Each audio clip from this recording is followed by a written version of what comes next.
What's up, everybody? It's Mr. Talkbox. Check it out. You need to like and subscribe. Come on and catch a motherfucker. DOA playlist. Let's get the fucking YouTube family and YouTube world, I hope everybody's well and blessed and feeling good. Listen, I told y'all this brother was coming, right? Y'all didn't believe me. So many people didn't believe me. Mayo, they didn't believe me.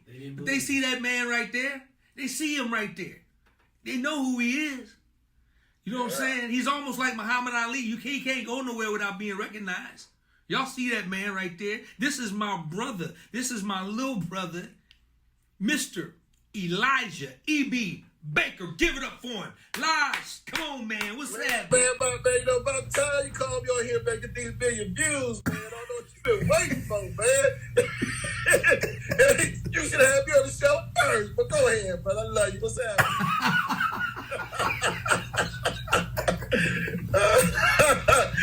Yeah, let's go, man. Hey, listen. When I tell y'all, me and this brother, we once again, me and this brother grew up together, kids.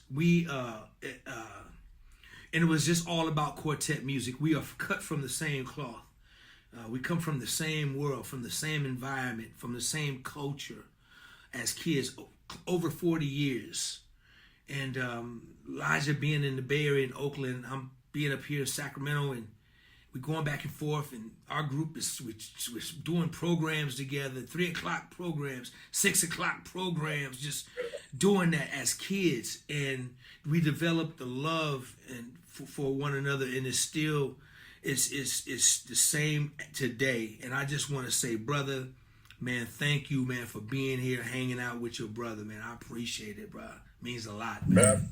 I appreciate you having me, man. It's a great show, and I've been checking out interviews. Man, it's been wonderful to listen to and watch your growth. And you don't have to be turning the favor, too, because I'm about to do a podcast also. Yeah, all you got to do is call me, pick up the phone. But listen, man, let's get into it. Listen, Lige.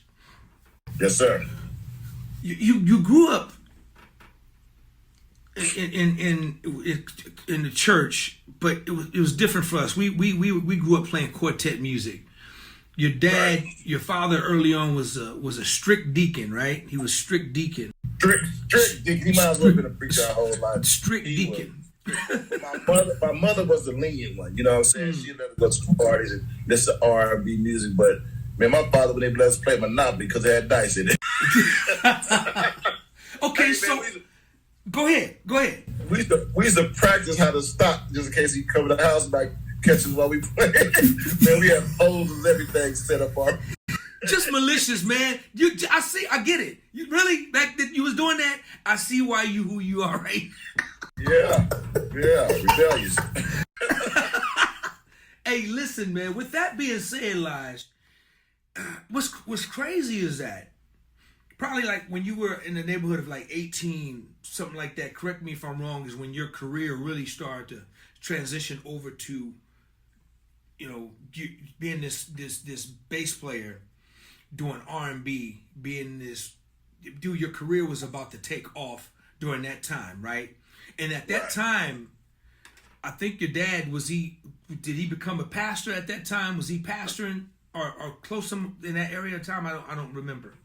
He became a pastor around 1986. So, but the whole time, like I said, he's been a very strict deacon, and he followed the policies just like he was a reverend. You know what I mean? Okay.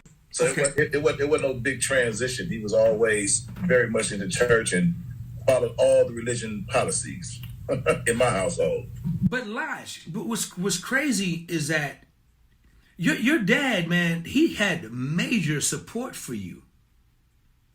Yes, he did. Go ahead. He loved the fact that we was musicians, and he preferred us in gospel quartet in church, but he just enjoyed us blossoming as musicians because he's a musician and a singer. So the fact that my boys doing what I want to do, and like, you know, my goddamn kids, they don't play no instrument. So you know, right. I kind of wanted that thing.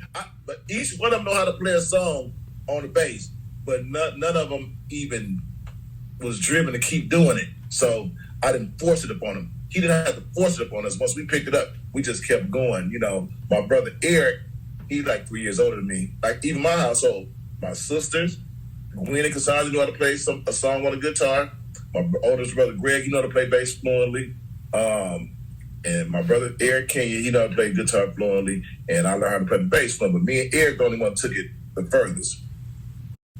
So then your career just started to blossom, man. And let's just jump to, one of the founding members of Tony, and you guys, you guys were literally, man, rock stars, man. I mean, and what I love about the band was that you guys basically was a bona fide superstar quartet group that made a lot of money. You wrote a lot of big hit records and got away with it and doing what you basically been doing all your life, right? Style of music. And your dad, he supported you like crazy. He still was like your biggest fan, your number one fan. Yeah, that's like a double-edged sword, man. You know, we all made the sacrifice. Like in '86, once I graduated high school, Raphael, Tim, and Dwayne was playing for Sheila E. Me and Antron and Dwayne was playing for this group called Destiny out of Richmond, local band. And by the time Ray and them got off the road, they did Ray, Tim, and Dwayne and Carl did a single called One Night Stand. So they wanted to form a group, a full band together. And at one point, Antron, Tim, and Raphael was in a group Hot Water. So they brought Antron in from that group to Tony, and Ray brought me in Tony from, the relationship we had as first cousins, and he knew I could get the job done. And we went on we rehearsed for like 12 hours a day. We did free gigs and paper instruments, the whole goal of one day making it. And we got signed in 1988, and then that's when, they kind of like separate the two. But we immediately, like you said, got famous, man, and instant success, really. Like, I graduated in '86, I was famous in '88. Let me ask you something, man. Growing up as a kid playing quartet music, man, did you ever imagine in your wildest dreams, Lige, any of that happening? I imagined I was going to be a musician for the rest of my life. I did. To what capacity? And I also knew I was going to be a businessman. I also knew I was going to be rich. I knew all that, but I didn't know how. You know what I'm saying? I didn't know how it was going to line up. But I knew that was my desires and those were my goals and aspirations, and I wasn't settling for less. I didn't have no plan B. Got you. I love that. You remind me of Ray Parker Jr., man. Dude, he talks about a B plan. It's so crazy, man. If you get a chance, go hear his story. I love that, Lige. No plan B. Yeah. I love it. Man. And then you guys go head on and be a successful group, man. One of the biggest R&B groups of this generation. And now it's 3TOB. And, you guys are on your way. I know you guys have been busy, man. You guys have been working and doing shows and interviewing and the records that you guys are recording now has just been incredible. That whole transformation of the group has been just incredible to watch, man. And I'm proud of what you guys are doing and see you guys doing it. You want to speak? Let's speak on 3TOB a little bit. What's happening with 3TOB right now? Hey man, as independent artists, it's so much harder to jump into the politics of the radio, and there's no music video channels. And we're not 50s right now, and we got responsibilities, obligations, and people got schedules just to keep their daily bills going. So it ain't too many sacrifices to be made like it should be able to for us to get to the next level. But man, we pushing, man. We got 8 songs done. We got 8 great songs, and we just trying to show the world what we can do, man. Because a lot of times we got brushed up under 2020. Nobody really understood or even acknowledged that we was the muscles behind that sound the whole time. There is not one Tony record, a hit record, that don't have a member of 3TOB a part of it. I ain't say all members. I said a member meaning Carl may be responsible for this amount of hits. Jubu might be responsible for this amount of hits. I might be responsible for a hit or two, but there's not one Tony hit song that a member of 3TOB ain't responsible for. You guys went on and I know the world knows about the documentary. So many people have watched, took a look at the your documentary that you guys released several years ago, and it's pretty powerful. Pretty powerful to watch. So if you guys haven't, give them the title of the documentary, Lige. The name of the documentary is Loyalty No Royalty. It's on YouTube. It's close to we got two versions, a 90-minute version and an uncut version over 2 hours, and collectively both of them is close to 2 million views. Right? Wow, it's very powerful, man. Very powerful. I want to talk about Lige. You people don't know, man, that you produced a lot of records, man. Your production game and your writing game has been incredible for years. Talk about some of the artists you produced, bro. Man, I produced Too Short, Snoop Dogg, Dash, Dillinger. I helped. I wrote my own bass line, but I get no credit for Alicia Keys' Diary, but that's another story. Jay Spencer, YT Style, Sugar T. Man, it's the people I even forget right now. Right, sure. And then also, dude, you have your record, man, your record label, Ambitious Records. That's where I stake my pride in. Okay. Okay. I have Park Avenue, which is like a soulful compilation. It's really my record, but I featured a lot of artists on this song, on the CD, just to give it like how I came up with the name Soulflation. I wanted my records to feel like an 80s radio station, soul radio station, where it have good hip hop, good slow songs, good mid-tempo. Just a good variety and good soul music. So that's why I came up with it's like soul compilation, Soulflation. So that was my mindset when I came up with that record. I got an all funk CD featuring you, dear Allen, and a few other homies, man. That people scared of funk music, man, and I knew you wouldn't be afraid to step up with your little bro. Right. No problem, man. I mean, I only love soul music and funk and quartet, and I ain't compromising. Right. I don't want no jazz. I don't want to learn no pentatonic scales. I don't want to play no 6-string bass. I'm not into none of that. I just like what I like, man, and I did my first solo record in 1998, but I released it in 2007. I didn't even know I could really sing at that time. I'm not Luther Vandross, but I could sing though, so I did that, man, and slowly but surely I started getting confidence. But all in all, I'm still just a happy bass player. You know what I'm saying? I don't want to. That's a lot of work to be a lead singer. Right. And I don't even want that role. I just got an outgoing personality, and I can handle the front of the stage if I need to. But I'd rather just be a happy dancing bass player. Right. And groove. You one of the groove masters in the business. Man, listen, that Park Avenue record, y'all, we gonna come back and Live's gonna tell you how you can get all of this stuff. But that Park Avenue record is absolutely phenomenal. Listen, man. So you got Lige, how do you maintain? How do you do it, man? Because, dude, you let's talk about being a boss. You as a boss and an entrepreneur, man, and a businessman, and a very successful businessman. Let's talk about that, man. You have your clothesline, you have the EB eyewear, you have the Ambitious Records, man. How do you maintain all of these things, man? And why is it important to be that person to do? And then you have 3TOB. I mean, it's an awful lot as a musician. Well, let me explain to you.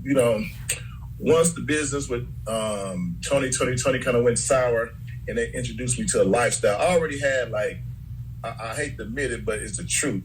I was always infatuated with pimps when I was a kid. Not how they treated the women, just their lifestyle. The nice clothes and all the women and all the money. Not necessarily pimping. So I like the higher lifestyle, luxury lifestyle as a kid.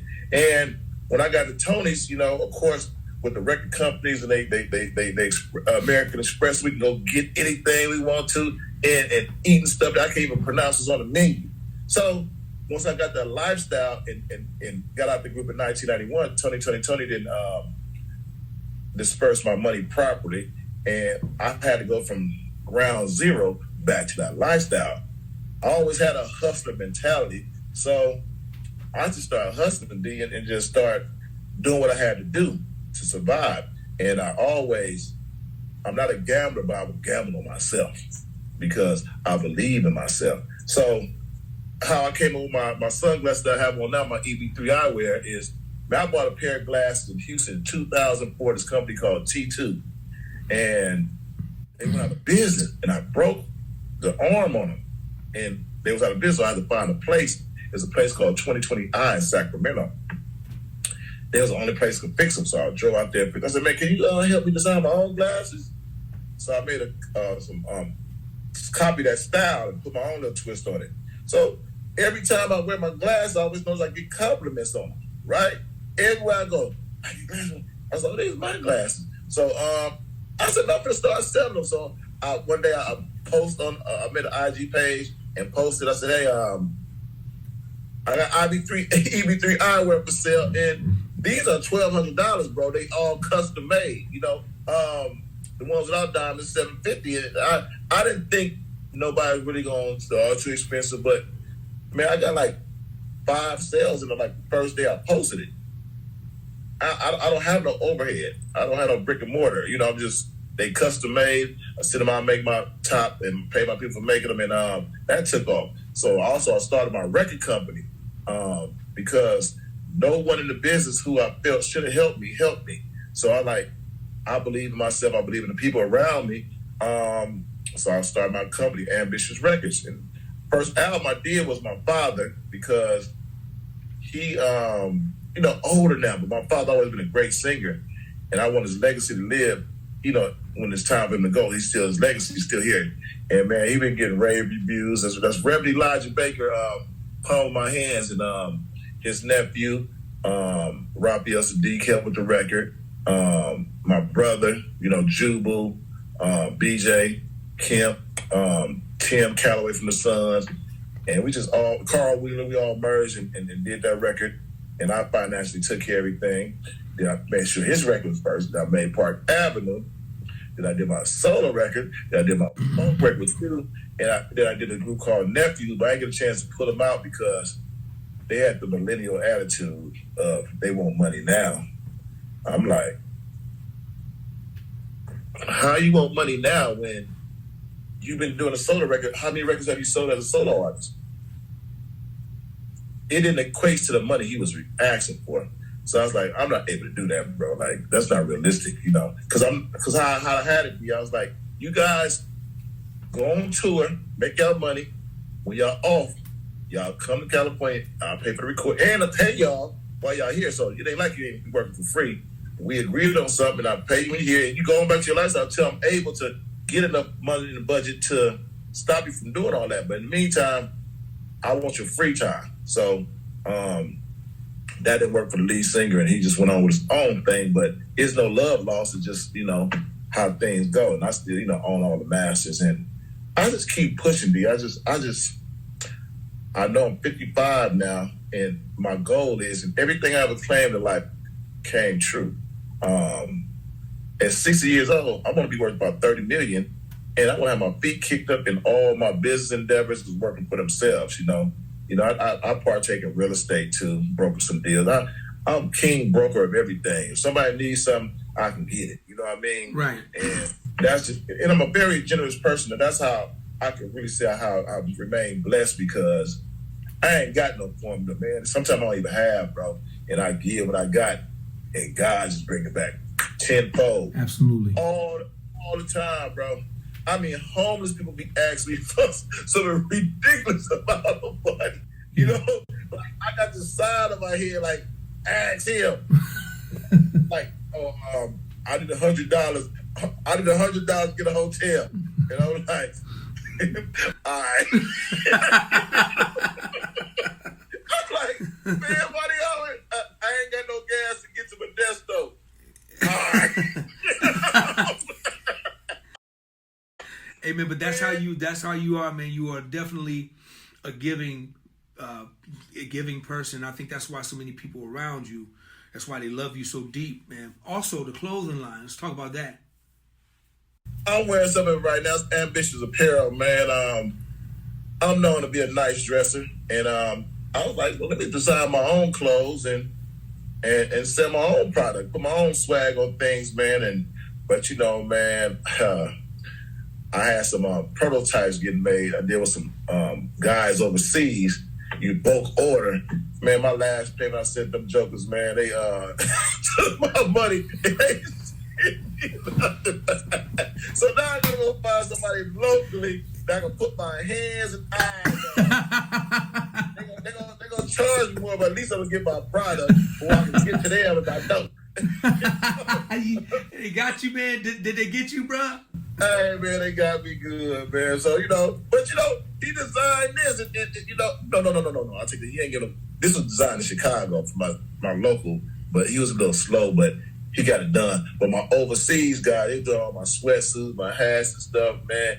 He reeled me in, man. He made a couple pieces, probably a couple prototypes, and I sent out a bulk order, man. It was cricket, man. I was like, okay. Question, let's go back a little bit. The 3TOB album, is that under your label too, Ambitious Records, or is that a different entity? No, we did a group thing. Okay. I was gonna put it under my label Ambitious Records because I'm already experienced and had it, but I want everybody to have equity, and they wanted to be equity members, and they couldn't fall under equity under Ambitious because I already spent my money and did my own thing. So you can't get none of that because you ain't put no money or no effort into it. So we created 3TOB Music and Entertainment. Okay. So we have a collectively our own label together as all partners and all ownership. So it's equal members, but we have music available right now on 3tob.com. 8 songs. So Elijah, man, listen. I'm about to wrap this up, but man, tell the world, man, something about EB that they would never know about EB, man. The old EB would love you to death, and you can slap him on both cheeks. He gonna turn the cheek, but this new EB is slapping you motherfuckers back.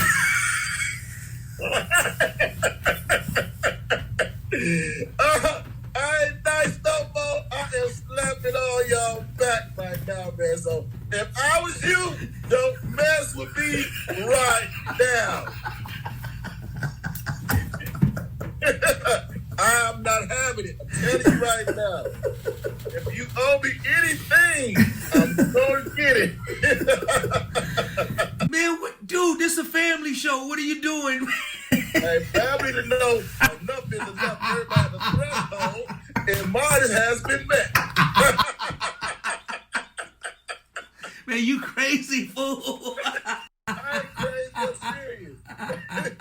Hey, nothing I said is crazy, I'm serious. I'm still nice, I'm still generous. Bad to me again, I ain't having it. I set myself. Because you gonna get it for what they did to me. I set myself. World, I set myself up for that one. Hey man, that's a button right there. We putting a button right there on this one. Elijah, do me a favor, man. Tell everybody how they can reach you, how they can find you, where your music is. Just put it all out there right now for me, bro. On all social media outlets, I'm Elijah E.B. Baker. YouTube, Ambitious Records Incorporated. You find the music on ambitiousrecords.net. All ambitious artists. 3TOB music you find on 3tob.com. And D, thank you for this interview. Thank you for this platform, man. Thank you for being the funky inspiration. Let me tell y'all something right here, man. This dude used to play lean back so far with a pick in his mouth. He had the coldest bass move. So y'all gotta say, bass player job ain't only to play good, it's to look cool too. You know what I'm saying? You can't be the best bass player if you don't look cool playing. You know what I'm saying? What you doing? If you look cool playing it and you playing real good, you are the best to me. No matter how you sound. And him, that's all I knew, man, was this dude, this teenager, with a pick in his mouth, funky, I don't know what, lean back and sing it. You know, the only thing I regret that they didn't force me to sing and play when I was little. Hey, bro, I can't sing and play like fluently. I can do background parts, but if I start singing, my fingers, whatever my fingers do, my voice do like Jesus went to save my soul. So I look at that boy like, hey man, George Benson ain't doing shit. I thought that was some special shit. You automatically do that, bro. Whatever your fingers do, I said, man, George Benson ain't doing shit. Hey man, George, I mean you very talented, George, but that shit is automatic. Am I lying, D? George, you the greatest, George. But am I lying about your voice following your fingers? Hey, George, I can't do it. I can't do what you do. Don't put that disclaimer out there right now. No. Nobody can sing like you. Okay. Yeah. When you sing, do your fingers follow your voice? Hey, George, I don't know. Oh, he's scared, George. He's scared, George. George. Your fingers automatic. George. George, your fingers automatic follow your fingers, George. So you ain't slick, George. Hey, man, real quick, man. How Miss Pat doing? I don't know how she doing. She might quit me, man. Last time I was moving. She's like, Elijah, what you doing? Smoking that smoke? You look like a freight train. Ain't nobody gonna want you because you're smoking all that smoke. Miss Pat is one of my stalkers, y'all. You know what I'm saying? I'm a 55-year-old sex symbol, man. I give it all kinds. Get that be about DM, man. World, if nothing else, y'all gotta go see the Miss Pat story on his. Where's she at on? Is she on Facebook, Instagram. IG? Instagram. Go look at the Miss Pat, the stalker that he has. It's gonna crack you up. It's the funniest thing in the world, man. I laugh my tail off every time. Dude, anyway, listen, man, dude, I love you, man.